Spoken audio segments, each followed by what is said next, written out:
Bonjour, alors aujourd'hui on va parler de la valeur absolue d'un nombre réel. La valeur absolue d'un nombre réel x, noté x avec une barre de chaque côté, c'est la distance de ce réel à 0 sur la droite numérique. Par exemple, valeur absolue de 3, ça va être 3, parce que ton 3 il est ici, ton 0 est là, et il est à une distance de 3. Valeur absolue de moins 2, ça va être 2. Tiens, là il y a un petit changement. Pourquoi? Parce que moins 2 il est là, 0 il est là, et la distance qu'il y a entre ce réel moins 2 et 0, c'est 2. Voilà. Donc finalement, propriété qui en découle assez facilement, la valeur absolue d'une quantité x, elle va donner elle-même si elle est positive, et sinon son opposé si la quantité est négative, comme ici moins 2 pour opposer 2. Si tu as une expression avec une valeur absolue et que tu veux donc l'améliorer, enlever cette notation, la première question à te poser, ça va être quel est son signe. Et à chaque fois que le signe de cette expression sera positif, et bien tout simplement la valeur absolue de cette expression va renvoyer elle-même. Et quand elle sera négative, elle va renvoyer son opposé. Voilà, donc tu peux faire pause et essayer de faire les petits exercices que je t'ai proposés sur la gauche. Alors le premier, on veut valeur absolue de 2,1. 2,1 il est positif, donc valeur absolue de 2,1, lui-même 2,1. Valeur absolue de moins pi. Et moins pi c'est environ moins 3,14, c'est négatif, donc valeur absolue de ce négatif, son opposé, plus pi. Résultat que je t'affiche. Voilà. Ensuite, on a petit c, c'est la valeur absolue de pi moins 1. Alors mince, là c'est un peu embêtant, on ne peut pas mettre d'approximation. Pi moins 1, question à te poser. Suis mon laser en bas à droite, quel est son signe? Eh bien, 3,14 moins 1 environ, eh bien c'est positif. C'est positif? Eh bien la valeur absolue de cette quantité va donner elle-même. Donc c'est ce que je t'affiche. Tu dois te poser la question, quel est le signe de la quantité entre ces barres? Exemple suivant, petit d, valeur absolue de 1 moins pi. Alors, si tu regardes bien, c'est l'opposé de pi moins 1. Les signes ont été changés. Plus pi moins 1, moins pi plus 1.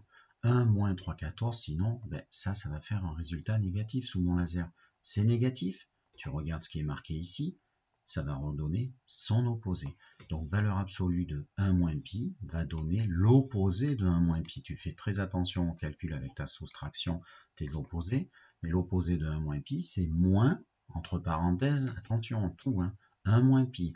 Tu peux appliquer tes petits changements de signe, et du coup, ça va faire moins 1 plus pi. Voilà, qui s'écrit aussi pi moins 1, mais tu peux le faire directement. Là, je le fais scolairement comme ta quatrième, mais l'opposé d'une quantité, en gros, tu changes tous les signes, puisque en addition, il faut que ça fasse 0.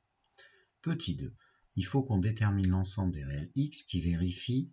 Alors, ici, c'est une égalité, et ici, ce sera une inégalité. Alors ça se complique un peu parce que là, tu vois, tu n'as pas 2,1 tout seul, pi tout seul, point pi, etc. Tu as une lettre avec l'inconnu qui est ici. Alors la première question à te poser, et moi c'est ce que je te conseille de faire, tu peux faire un petit schéma le temps de maîtriser ceci avec plus de recul. Je vais faire ma droite graduée, d'accord? Et je vais m'intéresser à, regarde bien, il faut que la valeur absolue de tout ça, ça donne 2. Je le traduis en français. La valeur absolue de tout ça doit donner 2. Vas-y par étapes. Donc regarde, je fais un petit schéma que je t'affiche. Alors ça veut dire quoi? Moi je cherche tout ça. Et j'ai ma droite graduée qui est là, et je veux que la valeur absolue, d'accord, la distance de tout ça à 0, il faut que ça fasse 2. Eh bien si je regarde bien 0, il est là. Qu'est-ce qu'il y a à 2 de distance? Eh bien il y a ce 2-là, mais il y a aussi, attention, il y a moins 2. Ça veut dire quoi? Et ça veut dire qu'en gros, ce qui est là, il faut absolument que ça soit égal à 2 ou à moins 2.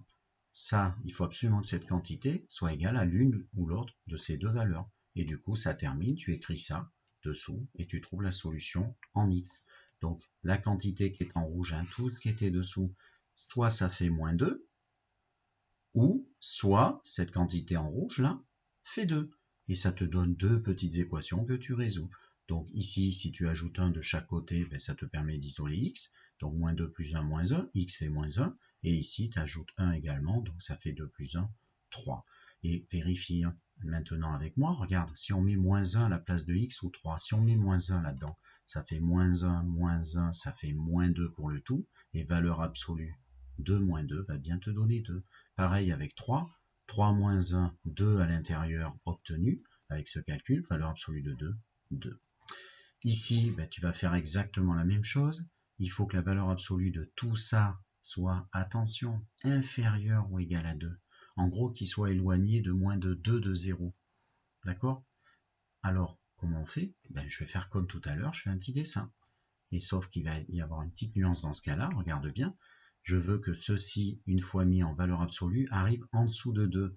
Et bien voilà, tous les nombres qui sont entre 0 et 2 vont convenir, mais également tous ceux qui sont ici entre moins 2 et 0. Bref, tous ceux qui sont entre moins 2 et 2 vont avoir en valeur absolue après un résultat plus petit que 2.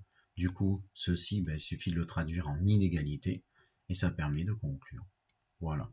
Donc par exemple, x-1 qui était ma quantité entre ces barres, je viens de dire qu'il faut qu'elle soit entre moins 2 et 2, ce qui s'écrit entre moins 2 et 2. Elle est encadrée par moins 2 et 2. Et ensuite, toi, tu veux pas une information sur x-1, mais sur x, tu ajoutes 1 partout. Et ça te permet de trouver l'information sur x cherchée. Moins 2 plus 1, moins 1, 2 plus 1, 3. Et ça veut dire que x, il doit être entre moins 1 et 3. Ça s'appelle une solution en intervalle. Voilà, au revoir.